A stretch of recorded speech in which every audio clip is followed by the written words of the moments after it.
iconic and haunting, the Big Daddy and Little Sisters of BioShock immediately captivated the public's imagination. Big Daddy encounters defined the BioShock experience, creating new mechanics and techniques that had not been seen before in gaming.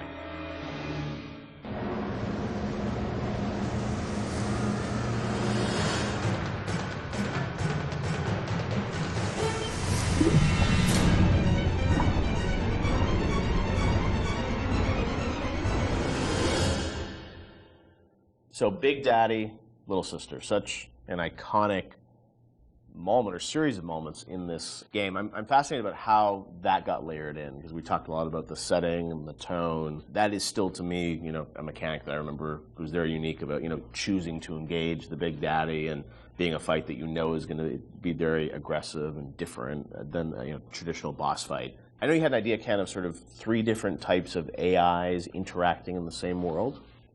Yeah, we were sort of like I was trying to think of like AIs you hadn't seen before, and this is still pretty early. Like 10 years ago, a lot's changed in 10 years. So like AIs were still pretty much enemies who saw you and came after you. Zigzag, shoot. Yep, and then that was really the focus, is how you make them, use AI better at you.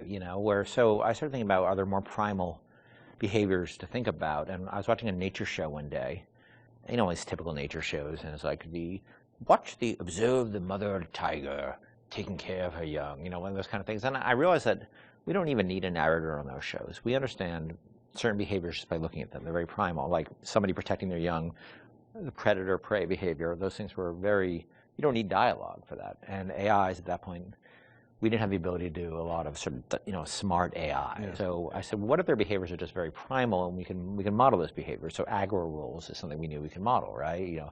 How is an AI aggro on you? What are the rules for that? Could they make a aggression display rather than just attack? And can another character appear afraid and hide behind the skirts of another character? And we started talking about these things. And the Big Daddy became very quickly, the actual form of the Big Daddy became very quickly as sort of this protector creature. The Little Sister took a lot longer, ironically, even though it's a much simpler notion in a lot of ways. The initial idea came out of sort of watching a nature show, and we're trying to work within our constraints of we couldn't make super complex AIs.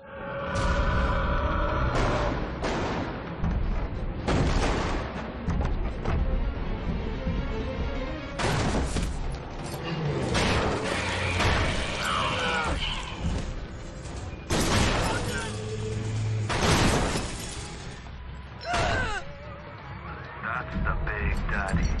She got it on him. He keeps her safe.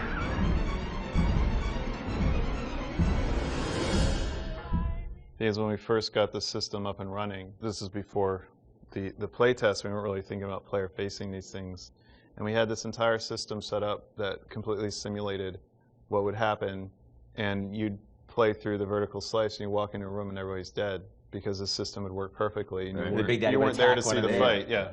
And we track they weren't called Little Sisters at the time, but we track how much they were harvesting, and it was all like a Command and Conquer level simulation. Yeah. And players didn't care or notice. Yep. And so we just abandoned all that stuff.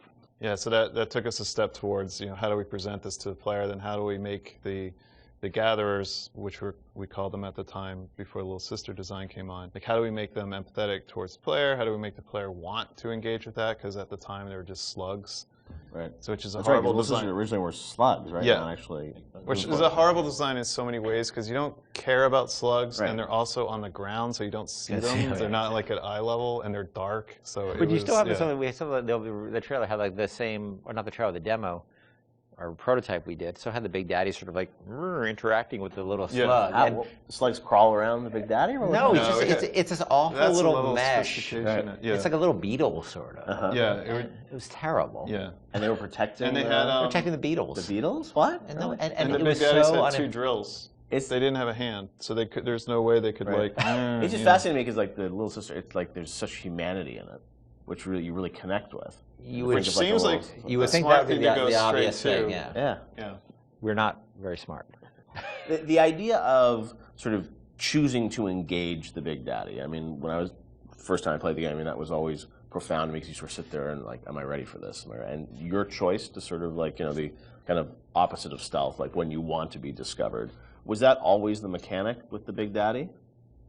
Yeah, that was, the idea was that they would have very particular rules about engaging with you that were entirely dependent on how you, the threat level towards, not them, towards their creature they were protecting. Yeah, that was set, and then as you worked through it, I'm sure there were conversations about how difficult do we make these fights and sort of the balancing of that, and even, you know, with the game, you don't start off with a Big Daddy fight. It's a little ways into the game until you actually get to that. So that was sure debated. You actually encounter the notion of Big Daddy and Little Sister many times before you actually are freed into an arena where you can actually fight them. You see them sneaking out, pipes. You see them. You see them walking down a hall. You see the first time you see Little Sister, she's harvesting, and then you see the Big Daddy come in and protect her.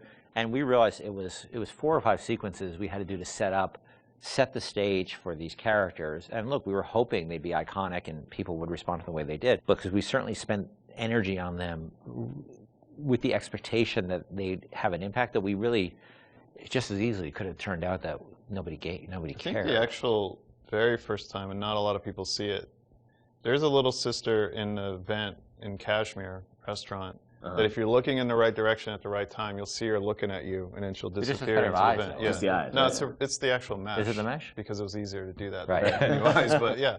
No! No! No! No!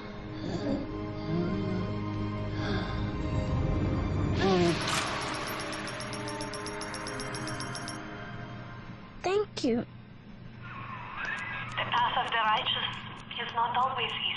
The thing as you play through the game, you know, I think the moments with those sort of encounters certainly stand out to the player. For you guys, as you were developing it, was there a debate about how often to sort of have those encounters? Like, you know, like how many Big Daddies would there be? How would that play out? I mean, was that something that sort of changed as you? No, I think we decided there would be 3. I think it was 3 per level. So 3 and 2 in smaller levels. We did have a third Big Daddy that was mostly finished, but we couldn't make it fun. Like that last 10% of an AI is always like, where's the fun? Like, how do you really make They this put it fun? I think they put it into BioShock 2, didn't they? They might have, yeah. They might have, I don't know. But, you know, it was fully rigged, fully animated, but we just didn't have the time we needed to really, really polish it. So we ended up shipping with the Bouncer and Rosie.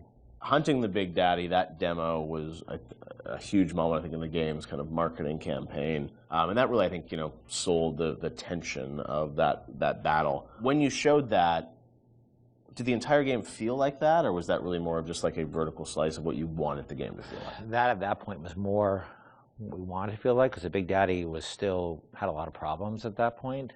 But we were confident we could do that. Like, we want to make sure that was an experience we could deliver on. And it was like it functioned, but it would do really weird things. Like, it had this tendency at the time to, if you did the wrong thing, that it would turn into basically a super ball and start like a tiny little super ball. The Big Daddy would turn to a super ball and start bouncing off the ceiling and walls like a million miles an hour. Do you remember why you did that, or what was going on? I'm sure it was some physics bug that And so that actually happened. Sometimes we were doing the demo, and Joe Falstick, who was the guy running the demo with me in Barcelona, was very good at making sure that he turned away from the Big Daddy. Like, oh yeah, I guess we killed the Big Daddy. He must be dying over there.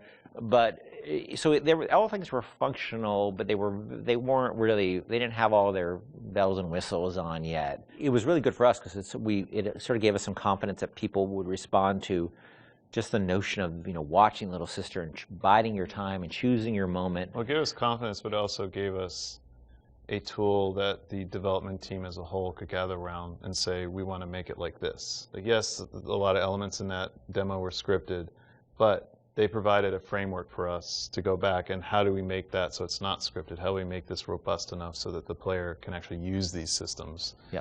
So it was something that we could point to and say, you know, all right, how are we going to do this? Like, let's break it down and let's figure it out. And that was like in September, and actually the game was done in February, March, so we weren't that far off. Yeah. We were a lot went into it in those final months, but it was a big confidence boost for us because we thought it was the most important thing about the game, besides the world, was this sort of Big Daddy, Little Sister concept. And if people didn't care about it, it would have been a problem for us because we spent a lot of time on it.